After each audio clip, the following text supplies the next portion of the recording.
So our next step is to figure out how to find the length of the resultant vector AC.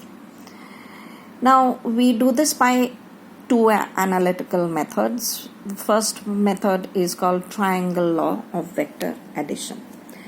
Now in the triangle law of vector addition, the two vectors which are to be added, vector A and vector B, are represented along two sides of a triangle. And we complete the triangle by joining from here to here. It's the same as if a person started moving in this direction and then in this direction, his net displacement is ultimately in this direction. So R is the vector sum of A and B. R is the third side of the triangle.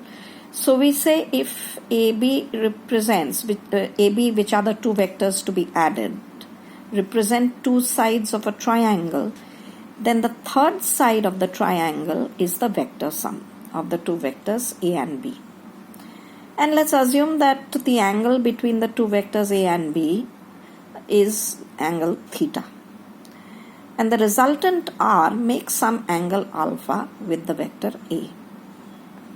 So then we drop a perpendicular from this point onto AB, onto the vector A extended.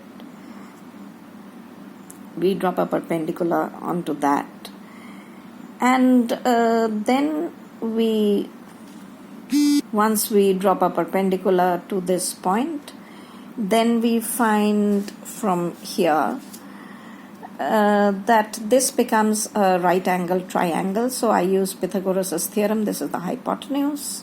So this square is equal to this square plus this square. And from trigonometry, I can see cos theta is equal to this, such that PE is PQ cos theta, and sin theta also can be written in that form.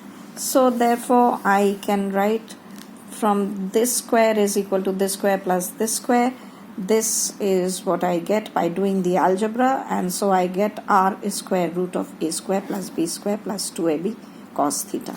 So what I have got is the length of the resultant vector R in terms of the lengths of A, B, and the angle between the two vectors A and B. Now length means magnitude, and for a vector just the length is not enough. We also have to find its direction. How do I find direction? Direction is always given by the angle. So I say the direction of R is at an angle alpha with the vector A. Now how do I